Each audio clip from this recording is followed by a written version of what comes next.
வணக்கம். திசைகளின் 10 மணி செய்திகள். தனியார் கல்லூரி மாணவி தவனேஸ்வரி மரணம் விரிவான விசாரணை தேவை. கடந்த ஜூலை 2ஆம் தேதி கோலாலம்பூர் பண்டார்பாரு சிந்துல் பங்சாபுரி மாவார் அடுக்குமாடி வீடமைப்பு பகுதியில் தாம் தங்கியிருந்த ஹாஸ்டலின் 6வது மாடியிலிருந்து தனியார் கல்லூரி மாணவி தவனேஸ்வரி கீழே விழுந்து மரணமடைந்த சம்பவம் குறித்து அரச மலேசிய போலீஸ் படை விரிவான விசாரணை நடத்தப்பட வேண்டும் என்று வலியுறுத்தப்பட்டுள்ளது. அந்த கல்லூரி மாணவியின் மரணம் தொடர்பாக தங்களுக்கு கிடைத்த தொடக்க தகவல்கள் பல்வேறு சந்தேகங்களை ஏற்படுத்துகின்றன என்றும் இதில் குற்றத்தன்மை நிகழ்ந்திருக்கக்கூடும் என்று தாங்கள் சந்தேகிப்பதாக பெர்சத்து கட்சியின் உச்சமன்ற உறுப்பினர் டத்தோஸ்ரீ சஞ்சீவன் தெரிவித்தார். 21 வயதுடைய தவனேஸ்வரியின் உதட்டில் வீக்கம் காணப்பட்டுள்ளது. இந்த சம்பவம் நிகழ்வதற்கு முன்னதாக அவர் அனுப்பி வைத்த குறுந்தகவல் பல்வேறு சந்தேகங்களை ஏற்படுத்துவதாக உள்ளது என்று சஞ்சீவன் குறிப்பிட்டார். தவனேஸ்வரியின் இறப்பு ஒரு திடீர் மரணம் என்று கூறி போலீசார் வெறுமனே விசாரணையின்றி கோப்பை மூடிவிடக்கூடாது. மாறாக கல்வியில் சிறந்து விளங்கி எதிர்காலத்தை எப்படி அமைத்துக் கொள்ள வேண்டும் என்று கனவு கண்டு கொண்டு இருந்த ஒரு இளம் பெண்ணின் மரணத்தை கடுமையாக கருத வேண்டும் என்று அவர் வலியுறுத்தினார். தவனேஸ்வரி மரணம் குறித்து எல்லா நிலைகளிலும் போலீசார் விரிவான விசாரணையை மேற்கொள்ள வேண்டும் என்று முன்னாள் குற்ற செயல்கள் தடுப்பு குழுவான அரசு சாரா இயக்கத்தின் தலைவருமான சஞ்சீவன் கேட்டுக் கொண்டார். மாணவி தவனேஸ்வரியின் இல்லத்திற்கு இன்று நேரில் சென்று அவரின் தந்தையை சந்தித்த பின்னர் செய்தியாளர்களிடம் பேசுகையில் சஞ்சீவன் இதனை தெரிவித்தார். காசாவில் போர் நிறுத்தம் அமல் செய்யப்படுவதற்கும் பாலஸ்தீனர்களுக்கு மனிதாபிமான உதவிகள் கிடைப்பதற்கும் தங்களின் நிலைப்பாட்டை மலேசியாவும் பிரான்சும் மறு உறுதிப்படுத்தியுள்ளன. பாரிஸில் உள்ள எலிசி மாளிகையில் நடைபெற்ற செய்தியாளர் சந்திப்பில் பிரதமர் டத்தோஸ்ரீ அன்வார் இப்ராஹிமும் பிரான்ஸ் அதிபர் எமனுவல் மேக்ரோனும் இந்த கோரிக்கையை விடுத்தனர்.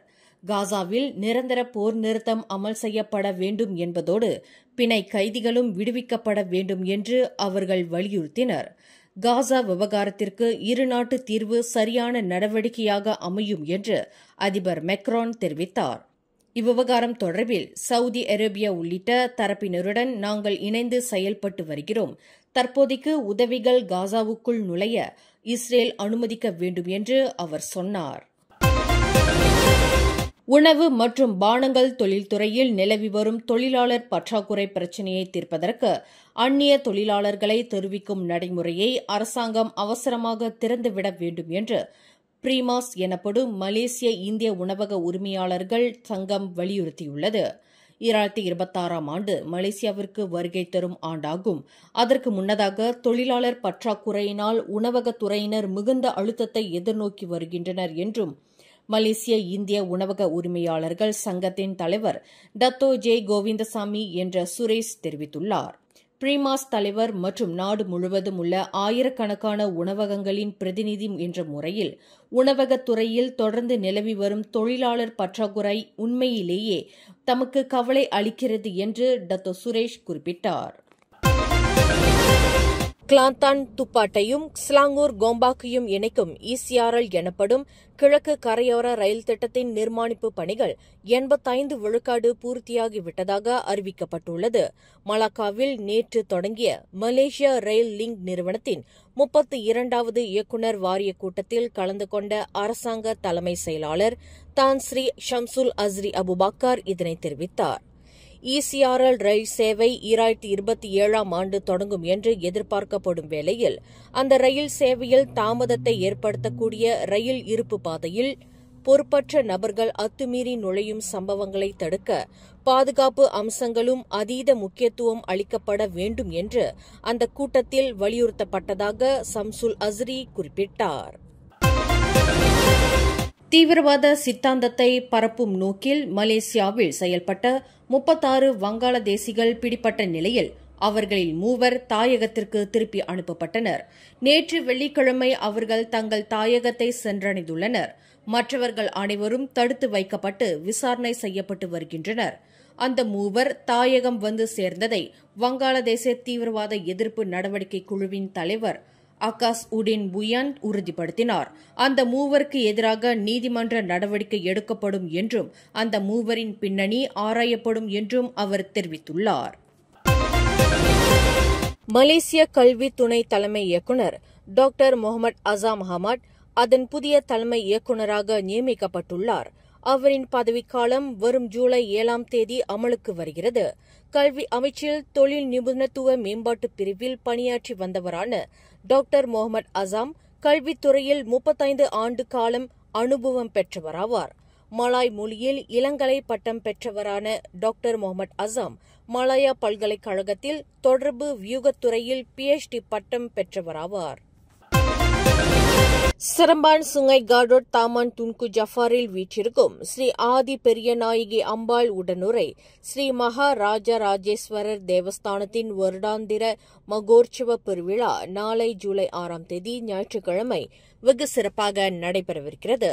மாலை 6:31 மணிக்கு ஆலய நித்திய பூஜைக்கு பிறகு 5 ரதங்களை உள்ளடக்கிய பஞ்சமூர்த்திகள் ரத ஊர்வலம் மாலை 7 மணிக்கு கோவில் வாசலிலிருந்து தொடங்கும்.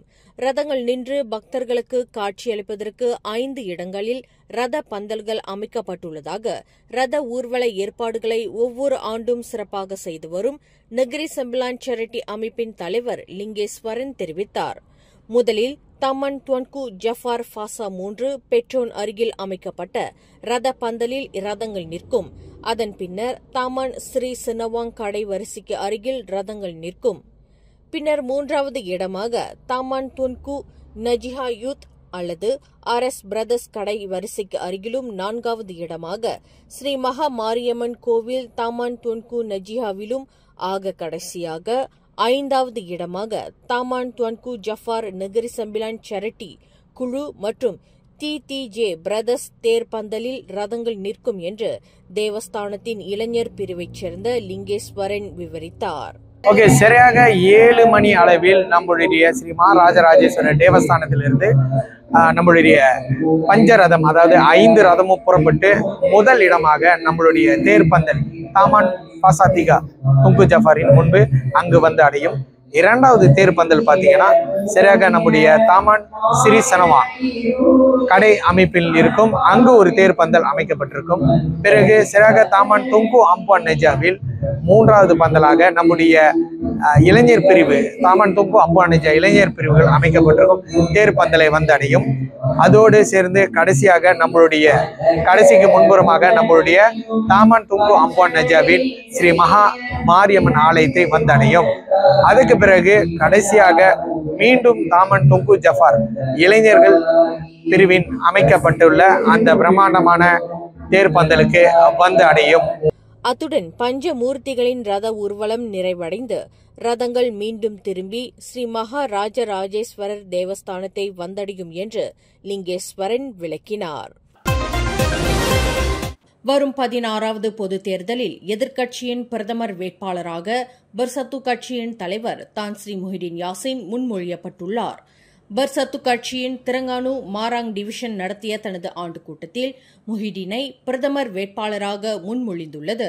இதனை டிவிஷன் தலைவர் ரசாலி இட்ரிஸ் உறுதிப்படுத்தினார். 16வது பொதுத் தேர்தலில் முஹிடின் யாசினே பிரதமர் வேட்பாளர் என்பதற்கு தங்கள் டிவிஷன் முழு ஆதரவை நல்குவதாக அவர் குறிப்பிட்டார். சிறார்களை இலக்காக கொண்டு பாலியல் பலாத்கார மற்றும் ஓரின புணர்ச்சி செயலில் ஈடுபட்டு வந்ததாக நம்பப்படும் பாகிஸ்தான் ஆடவர் ஒருவரை போலீசார் தீவிரமாக தேடி வருவதாக ஷாலாம் மாவட்ட போலீஸ் தலைவர் ACP முகமது இக்பால் இப்ராஹிம் தெரிவித்தார். ஷாலாம் வட்டாரத்தில் செக்ஷன் 27 மற்றும் செக்ஷன் 28 ஆகிய பகுதிகளில் சிறார்களை பாலியல் நடவடிக்கைக்கு உட்படுத்தப்பட்ட சம்பவங்கள் தொடர்பாக அந்த பாகிஸ்தான் ஆடவருக்கு எதிராக போலீசில் புகார் செய்யப்பட்டுள்ளதாக அவர் குறிப்பிட்டார். இந்த சம்பவங்களில் அனைத்திலும் ஒரே நபர் ஈடுபட்டுள்ளார் என்பதற்கு புகார்களில் விவரிக்கப்பட்ட சம்பவங்கள் ஒரே மாதிரியாக இருப்பதாக ACP இக்பால் தெரிவித்தார். பரிதாபமான நிலையில் உதவி கேட்பதை போல் நடித்து சிறார்களை ஆள் நடமாட்டம் இல்லாத பகுதிக்கு அழைத்துச் சென்று அந்த நபர் தனது காமச் சேட்டையை புரிந்துள்ளார் என்று ACP இக்பால் விவரித்தார். மலைப்பகுதியிலிருந்து இறங்கிக் கொண்டிருந்த லாரி ஒன்று வேக கட்டுப்பாட்டை இழந்து எதிர் திசையில் நுழைந்த சம்பவம் பெரும் பரபரப்பை ஏற்படுத்தியது. அது தொடர்பான காணொலி ஒன்று சமூக வலைதளங்களில் பரவலாக பகிரப்பட்டு வருகிறது. இந்த சம்பவம் கடந்த புதன்கிழமை மாலை 5:55 மணியளவில் Negeri Sembilan Senawang Jalan Persiaran Forest Heights ஒன்றில் நிகழ்ந்துள்ளது. இச்சம்பவத்தை உறுதிப்படுத்திய சரம்பான் மாவட்ட போலீஸ் தலைவர் ACP முகமது ஹட்டா சேடின் அந்த நிசான் ரக லோரியை 23 வயது நபர் செலுத்தியதாக குறிப்பிட்டார். அதிர்ஷ்டவசமாக அந்த லாரி இதர வாகனங்களுடன் மோதவில்லை என்றாலும் மின்சார தூணில் மோதி கால்வாயில் தடம் புரண்டதாக அவர் குறிப்பிட்டார். சித்திரவதை செய்யப்பட்டு இருக்கலாம் என்று நம்பப்படும் 2 வயது பெண் குழந்தை மரணமுற்றது. உடலில் கடுங்காயங்கள், வீக்கங்களுடன் சுய நினைவற்ற நிலையில் அந்த குழந்தை கடந்த வியாழக்கிழமை சுங்கைபுலோ மருத்துவமனையில் சேர்க்கப்பட்டது. அந்த குழந்தையின் 27 மற்றும் 28 வயதுடைய வளர்ப்பு பெற்றோர்கள் குழந்தையை மருத்துவமனையில் சேர்த்துள்ளனர். மருத்துவ பரிசோதனையில் அந்த குழந்தையின் வாய் மற்றும் மூக்கு பகுதியில் உலர்ந்த இரத்தக்கரை இருந்ததைக் கண்டு இதுகுறித்து மருத்துவ பொறுப்பாளர்கள் போலீசுக்கு தகவல் தந்ததாக சுங்கைபுலோ மாவட்ட போலீஸ் தலைவர் அஃபீஸ் நோர் தெரிவித்தார். எனினும் அந்த குழந்தை இறந்துவிட்டதைத் தொடர்ந்து அவரின் வளர்ப்பு பெற்றோரை போலீசார் கைது செய்திருப்பதாக அவர் மேலும் கூறினார். மேலும் செய்திகளை தெரிந்து கொள்ள கீழே இருக்கும் பெல் பட்டனை அழுத்துங்கள். உங்கள் மகிழ்ச்சியை வெளிப்படுத்த லைக் மற்றும் ஷேர் செய்யுங்கள். தொடர்ந்து திசைகளோடு இணைந்திருக்க சப்ஸ்கிரைப் செய்யுங்கள்.